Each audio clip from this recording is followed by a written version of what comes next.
Most diesel drivers think they're doing everything right. They change the oil, they use the right fuel.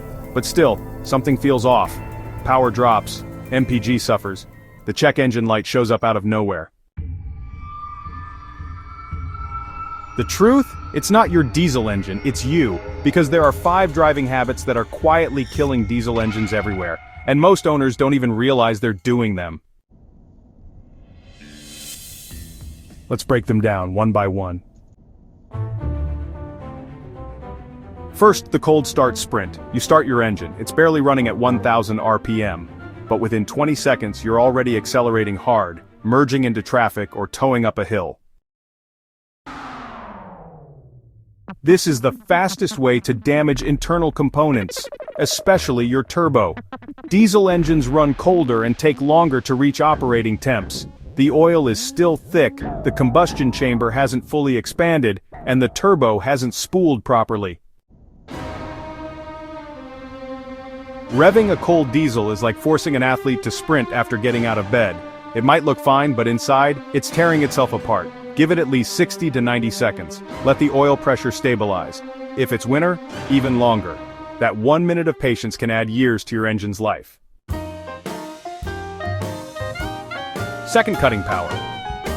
Too soon after a hard drive. Imagine this. You've just been hauling up a mountain, driving at 3,000 RPM for 30 minutes. You finally pull into a rest stop and shut off the engine instantly. Big mistake, your turbo is still spinning at over 50,000 RPM. The exhaust is red hot, and now, there's no oil pressure feeding it. It's called oil coking, when residual heat bakes the oil inside the turbo, causing carbon buildup and eventual bearing death. What's the fix? Let it idle for at least 60 seconds after hard driving. That 1 minute cooldown keeps your turbo alive and prevents thousands in repairs. Third, short trip syndrome.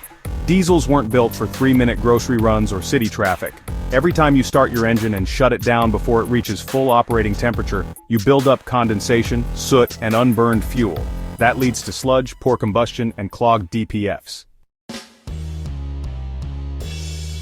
Even worse, DPF regions can't finish on short trips. If your car constantly interrupts the regeneration cycle, it forces soot into the filter until it chokes the engine. And you're left with a $3,000 DPF replacement. If you drive a diesel, make it count. Take longer routes. Let it breathe. Give it time to heat up and complete its cycles. Fourth, ignoring load limits. Diesels love to pull, but they're not invincible. Many drivers push their trucks or SUVs beyond what they were designed to tow, especially on hills or in hot weather. That kind of strain doesn't just burn more fuel. It overheats your transmission, stresses the turbo, and skyrockets your EGTs, or exhaust gas temperatures. Here's the kicker. Once you exceed a safe EGT threshold, around 1,250 degrees Fahrenheit on many diesels, you start melting things from the inside out. Pistons, valves, manifolds, gone. Before towing anything, know your limits. Install an EGT gauge if your vehicle didn't come with one, and never assume it'll handle it just because it's diesel-powered. Fifth, riding the torque, low RPM lugging. Diesels have a ton of torque at low RPMs. It feels good. You can cruise at 1,300 RPM in fifth gear and still pull a trailer. But doing that all the time, you're killing your engine slowly. So why is this such a big deal? Well, running at low RPMs with a high load really cranks up the cylinder pressures.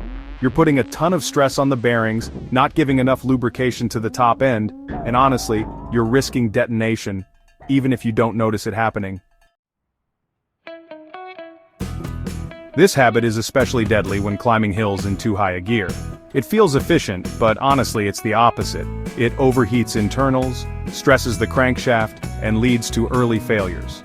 Keep the RPMs balanced. Don't redline it, but don't lug it either. Use the gears the engine was built for. Let it breathe. Now here's the thing.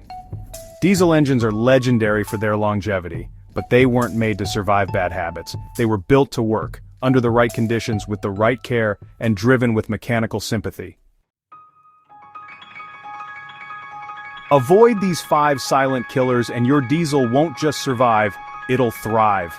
300,000, 400,000, even 500,000 miles isn't some fantasy, it's just the result of doing the right things over and over again. If this helped save your engine, or opened your eyes to a habit you didn't realize you had, smash that like button. Comment below, what diesel do you drive, and how many miles has it gone? And don't forget to subscribe to Gear Specs for more smart diesel habits, repair-saving tips, and brutally honest breakdowns that dealerships don't want you to know. Because your diesel deserves better than a short life.